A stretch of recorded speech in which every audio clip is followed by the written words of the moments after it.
Alright, welcome back. I thought it'd be fun to do a Blackhawks retool video. The hockey guy just posted a what should they do at the deadline. I thought it'd be cool to just to look at what a revamp would look like. If I was GM, what would I do? And this is kind of an extreme scenario, so just be just take note of that. Also, I got my Duncan Keith jersey. I'm sad he's not a Blackhawk anymore. I love Duncan Keith. But, you know, his contract was too much, and they probably made the right move moving on from Duncan Keith, unfortunately. It's a lot. So, let's get into it. Patrick Kane and Toews both make $10.5 million for this season and next season. So, that's already taking up a good portion of the cap space, which, I mean, it is what it is. They still have $4.2 million-ish in cap space. Thanks Tyler Johnson and Shaw. But essentially what I would do is at the end of Kane's term, I would re-sign him. I'd probably make him the captain. I'm not sure how his in-locker room, how vocal he is in the locker room, if he should be a captain. Maybe you bring up a younger guy who has a stronger voice and make him the captain. But nonetheless, Kane will be a veteran. He was a leader in that locker room. And I think you don't have to re-sign him for $10.5 million. I just don't see that, and I don't see really any other teams giving him a $10.5 million contract. Keep in mind, he's a point per player kind of guy. He's like 33, I think. So could be 34, 35 at the end of this contract. You know, maybe you sign him for 2 or 3 years, $7 to $9 million, depending on how he performs next year. I love Kane though. I think he should retire as a Blackhawk. I think Toews should too, but it's tough. Toews doesn't want to go through a rebuild, and when you have your captain and your reality of your management team kind of stepping on each other's toes, saying what direction the organization should go in, that's not necessarily a positive thing. You can get Toews on board for the rebuild, but I don't think he can keep both of these contracts and fully rebuild this team into a Stanley Cup contender. I think it's kind of like the Parise-Suter scenario in Minnesota. Having two really top-heavy contracts just leads to mediocrity for long periods of time. So I think they should trade Jonathan Toews. I think you're going to have to retain at least, well, you can only retain half that salary. I think they're going to have to retain half that salary. And, you know, he's probably worth it at $5.25 million. Like a team that needs a good second-line center. Could be a first-line center. You know, he plays a great defensive game. He's good in the face-off dot. He's not a bad player by any means. Just 10.5 at this point in his career is probably a little too high. But you trade for picks and prospects, really whatever you can get. The corner, I have the needs. If you're doing a full retool, you need a 1A, 1B goalie. We'll see how Lankinen pans out the next year or so. Maybe give him a year to be like a starting goalie in front of a mediocre defense, or, I mean, you know, in front of a defense anyway. See how he does. Maybe he's a backup. Maybe he really emerges as a 1A kind of guy, and you got to go out and get a 1B. I think you have options there in the goaltending markets. There's quite a few options with that. Goaltenders are at an all-time low in cost, so that's a benefit. I think you could be a little patient with that. There's still a lot of goalies up and coming that are excellent too. So I think we're going to see a lot of goaltending movement in the next couple of years. So that's not emergency status. Emergency status is picks and prospects. In the corner, I don't know how well you can see it, but I have the picks for this season. Notable next season, they only have in, I don't remember if it's a second or a third pick by the Tampa Bay Lightning. So regardless, it's a low pick for that round, most likely. But this year, they don't have a first pick. Their best pick is their second pick, and that's the Blackhawks. They have 3 third-round picks, probably the best being the Oilers. And then you have the Leafs and Vegas as picks. So late third-round picks you're looking at. Who knows with the Leafs, if they get knocked out in the first, could be a little beneficial. Same with Vegas. We'll see what Jack Eichel brings when he comes back, how that team does and responds with the big chemistry changes and cap dump they're going to have to do. They have a 4th, a 6th. They have a Jackets 6th and a 7th. So they have plenty of picks. They just don't have enough high picks. It's supposed to be a deep draft. Again, we'll see. We'll see. We've had instances in the past where we thought it was going to be a deep draft and it just wasn't. And then we've had instances where we thought it was going to be a really weak draft. And it turned out to be a fairly strong draft. So who knows what to expect. Regardless, they have all their picks for the upcoming seasons, but this season's kind of a bit of a concern, especially if you're going to rebuild. You'll want a first-round pick nonetheless. So I don't know exactly who you trade for the first-round pick, but you don't necessarily need to do a complete teardown of this team because it's actually surprisingly like young, and I think now's the right time to do a rebuild. You have a couple of years.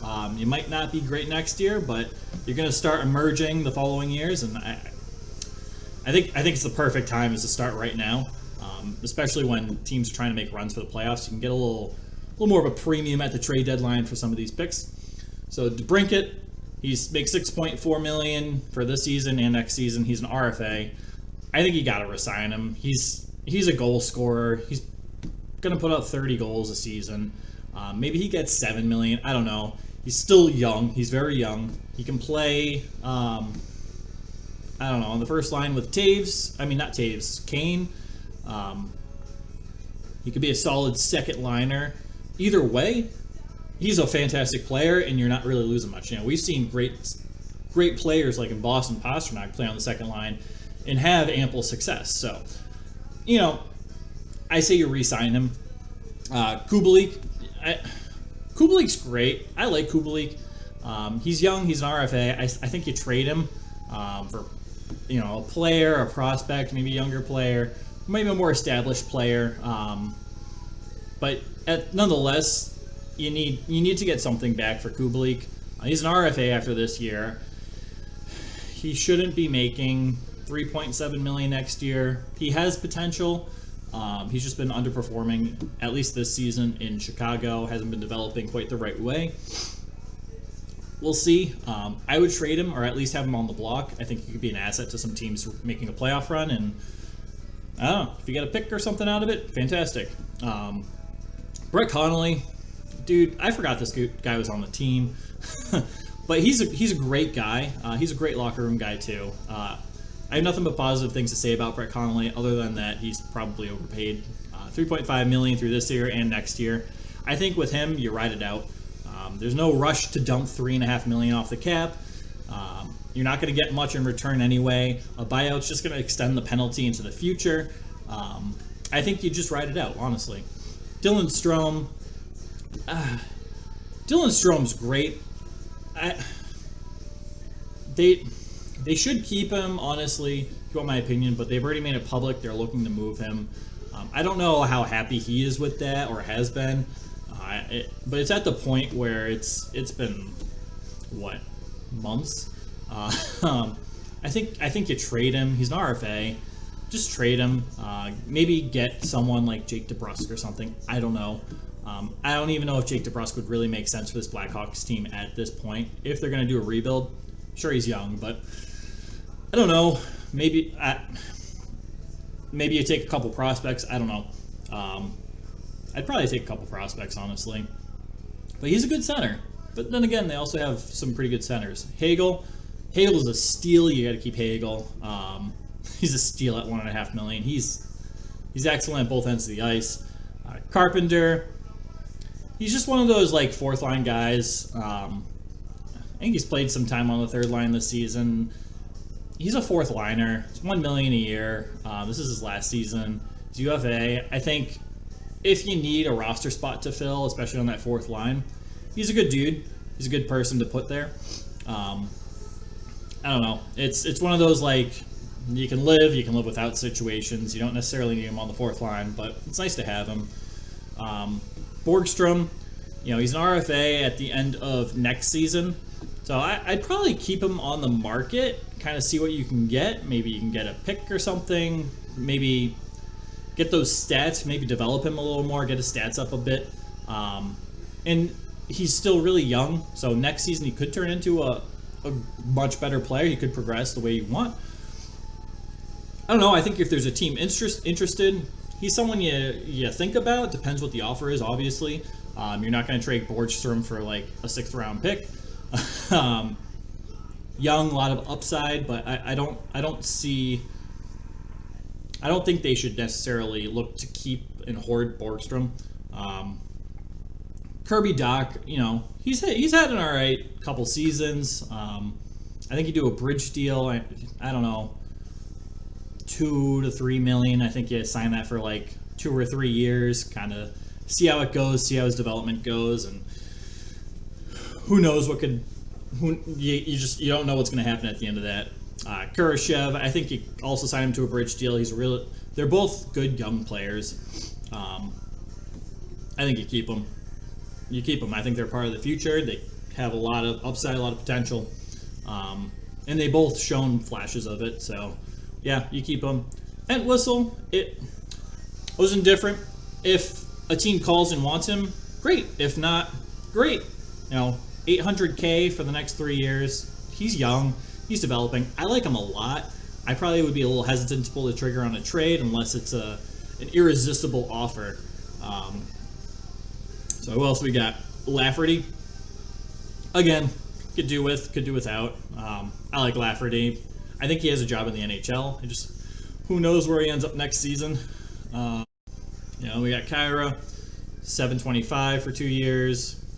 Again, whatever. We'll see how he performs maybe next season and give him a full season in the NHL, see what he does.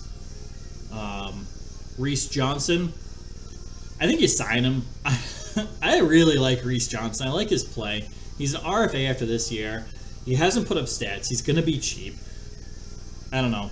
Maybe depends on the term he wants. If he wants to do a bridge deal so he can prove himself a little more and get a bigger contract sooner, sure.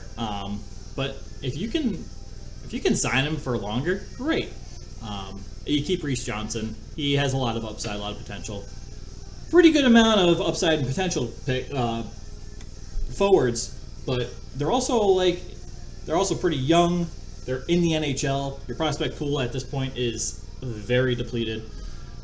So moving to defense, Seth Jones, I had to do LOL next to it. Makes 5.4 this season, but then he makes $9.5 million till 2030. I think they overpaid for him. Yeah, I don't know if that was necessarily the move they needed to make. I think they could have just kept Duncan Keith and rode him out. At the same time, I don't disagree with them moving Keith. I don't know. I love Seth Jones. He's fun to watch. He can be really good on defense, but he has those moments where you're just shaking your head like, what are you doing? I like Seth Jones. I think he has that $9.5 million potential. I don't think he's necessarily there. He could be there. He could get there. He's shown he can be that guy. Even with not just with the Blackhawks, but with the Blue Jackets too. He can be that guy. But at this point, when he's making $9.5 million, you need him to be that guy every night. I don't know if that's necessarily what you're getting from Seth Jones. Haan, I like Haan, but he makes $4.5 million. He's UFA this year. At the end of this year, McCabe $4 million. He's there for 4 years. Both McCabe and Haan, I really like them. They're great guys. I think they're on decent contracts. Haan's probably a little overpaid. McCabe, he might be a little overpaid too. I'd probably place him 3.4 million. I think you have to figure out how to trade Haan. I don't know. Maybe you retain the salary. You're not making a playoff run this year. What's it going to hurt to retain the salary? He's a UFA. I don't know. Maybe you get a pick. Maybe you get a prospect. Great. McCabe, I think he should be on the market. Again, I think it's kind of a brutal cap hit. It's not brutal. It's a little more, I guess, than you should pay him. But at the same time, I love McCabe. I've watched a lot of his hockey games in Buffalo. I'm high on McCabe, so I think he's on the market. Though he should be on the market. You got to change up this defense. The defense it needs a change, and it's tough because on paper, it's not bad. It's pretty good. In reality and on the ice, that's not the product you're getting. You can't trade Seth Jones. Haan, he's a UFA anyway. You get something for him. I don't know necessarily if you. I don't think you re-signed Haan. I think you give other guys more opportunity. Where you go out, I don't know. You sign some placeholders and you get some defensive prospects. But I think McCabe should also be on the market. I think it's going to be tough moving him with that cap hit, though. So I don't necessarily think he gets moved, and that's okay. Connor Murphy, I like Connor Murphy a lot. I think he's an alternate captain. Making $3.85 million this year. Next 4 years after this year, he's at $4.4 million. I'm not mad at that. He provides offense when is needed. Not a lot of. You're not going to get a lot of offense from this defensive team. Seth Jones might be your best offensive player. Connor Murphy, he can step into the play every once in a while. Same with Caleb Jones. I think Caleb Jones, I think you re-sign him. He gives me like Torrey Krug-ish vibes. I don't think he'll be as good as Torrey Krug, but he's very young, and defensive prospects often take a lot longer to develop. We don't know how that's going to pan out. I think you re-sign Caleb Jones. I like him a lot.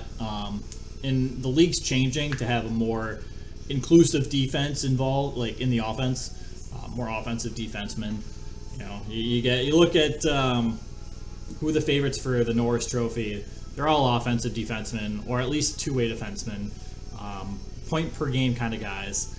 I don't think Caleb Jones will be that guy, but at the same time, he can provide some offense. He could be like a Tomas Caberlet type guy, maybe quarterbacking a power play. I don't know. And I'm going to be honest, I haven't watched a whole lot of Blackhawks games this year. I've watched the Wild beat them 3 times.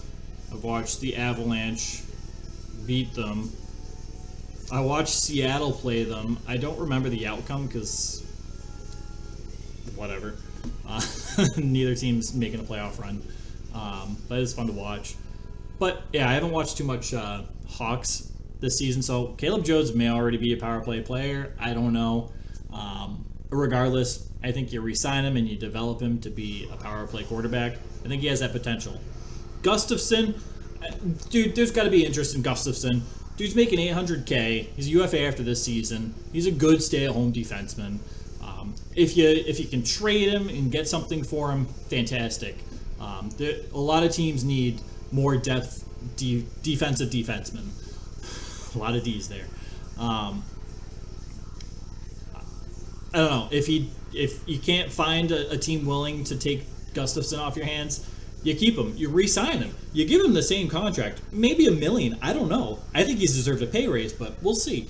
See what those negotiations look like. Just saying, Gustafson's he's an asset to this team at this point. Stillman's excellent too. I really like Stillman. I think he's on the IR right now. He's making $1.35 million for the next 3 years. It's a good contract for him. Fleury. I think you got to trade Fleury. You're gonna have to retain half that cap hit, and that's okay. Again, they're not looking to be. They shouldn't be looking to be buyers at the deadline for sure. The contract runs out after this season.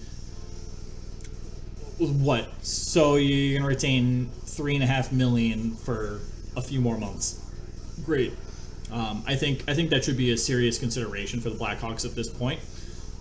And that'll be a telltale sign. If they move Fleury, they're doing a rebuild. Or Fleury just doesn't want to play in Chicago anymore. He's not going to resign next year. They already had those talks. That could be an indication of that as well. We'll see. I don't know what those talks between the GM and Fleury and his agent all look like. Could also be a thing, but an indicator would be that Fleury is just indifferent. He's like, I'll resign with the Hawks, whatever. Don't really care. Kind of like Phil Kessel attitude. But if they trade him in that scenario, it's, they're doing a rebuild as they should. That's just my opinion. They're just leveling in, like, I don't even want to say mediocrity, subpar mediocrity. They're not even making the playoffs every year. Delia, I think he signed him to an AHL contract. I don't know. I like Delia. He can make some great saves when you need him to, but overall, he's not consistent enough, and you need consistency to be a backup in the NHL. And Maybe he gets a backup opportunity next year with Lankinen, who I think you re-sign. He's UFA after this year. Hopefully Lankinen wants to re-sign. I don't know. Should be a cheaper contract. You know, he hasn't had the best stats. Last year he had a 909 save percentage. This year it is 889, I think. So, you know, you can kind of use that as a bargaining chip if you're the Blackhawks GM. I think you re-sign him, maybe like probably like low $3 million, maybe for like 2 or 3 seasons. He's not going to look for a long-term contract if he's going to be the starting goaltender. Because if he has a great season and proves himself, he's going to be in for a pay raise, rightfully so.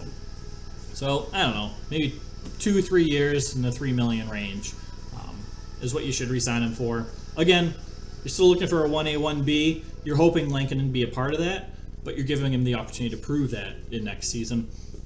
LTIR, Tyler Johnson, $5 million for the next 3 seasons, or for this season and the next 2 seasons. Tyler he's just a consistent, solid player. I think his production will decrease a bit because he's not playing with his line mates in Tampa. He still has to develop that chemistry. I don't think this contract's necessarily going to age well, but at the same time, he's going to give you 20 goals a season. He's a great player, good attitude, good for the locker room type guy. Hopefully he's good for the locker room. I assume so. He seems like a really nice guy, but I don't know what happens behind their closed doors.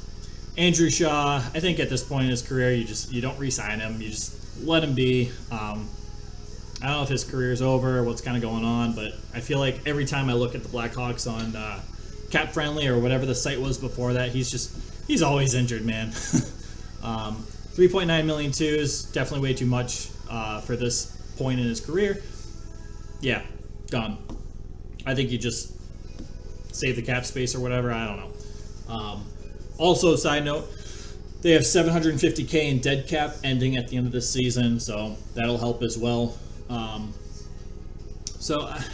It's tough. So when you look at it, it's tough with these teams because who are you going to trade for, a first round pick? Who are you going to trade for, I don't know, like a bundle deal? A good, like a player he's already proven himself in the NHL. He's young. You kind of have to have a lot of homegrown guys. You're going to have to sign some guys in the offseason. You're going to have a leader in that locker room, and that's where Kane comes into play, and Seth Jones, assuming you move on from guys like Haan and Fleury and, Connolly and all that. So we'll see. I don't necessarily think they get a first-round pick this year. It'd be nice if they could bundle Toews in for, retain half the salary, get, a first-round pick and, a prospect. I think you can't ask too much for Toews, but at the same time, if you're retaining half that salary into next season as well, you might be able to get away with it. And that's a cheaper option than just buying out the player, and that's why I'm hesitant. I don't think a lot of teams will budge because they might just buy him out and they can just sign him for cheaper, and the Hawks will have a higher cap penalty. So I don't necessarily know how easy it'll be to move Toews, even if you retain that salary. So we'll see. Overall, you just need a couple guys on defense. You got to change up the defense in some way, shape, or form. It needs to perform better than it is. The offense has a lot of potential, but you want to keep building that. You don't have a prospect pool. You have a goalie in the prospect pool, but he's really young, and you don't want to bring him up too soon. I think goaltending, ultimately, it's an easy fix. They'll be fine. So I think you just build up the offense. You get prospects in. You let these guys play after they develop the proper way, of course, and you go from there. I don't think they're too far away from. I don't think this rebuild should take a long time, is what I'm saying. 2-3 years. I know some of these guys are going to take a little longer. You trade for prospects, they might need a couple of years. Maybe they're still in I don't know, another league just playing and getting better each day. Maybe they're 18, 19 years old. Those guys are going to come later, but then, when you have a team that can make the playoffs, you have some solid guys coming up, kind of like the Wild right now. They just brought up Boldy. Do they need to bring up Boldy? No, they didn't. They were rolling without Boldy. He's been a fantastic addition to that team. They still have Rossi, their first-round pick in the minors, who's performing at a great rate. They have plenty of prospects. The team's doing well, but when they're going to have cap issues next year, when you have those cap issues, players are going to have to move on. You're going to have to bring in these rookies. They're going to have to perform. So it's an ongoing cycle you want to maintain. So, I don't know. This is kind of fun. It's really cool to look into this. Just everyone's stats and kind of see who's making what money, and it's just a lot of fun. Remember, they got 4.2 in cap space, so they need to take on a bad contract for this year to accommodate a team in return for a draft pick. Fantastic. It's a great thing. It's not a lot of space, but it's substantial. So, I don't know. What do you guys think? Who would you trade? Would you trade Toews? I guess that's kind of my biggest question. What do you do to this team? Is a rebuild? Is it the right time for a rebuild? I personally think so, but you can make the argument that it's not, or they've kind of half gone through a rebuild with all these young players. Wait a couple of years, kind of make some decent free agent signings. Yeah, let me know what you guys think. Again, a lot of fun to make. Appreciate you guys watching. All right, guys. Take care, all right?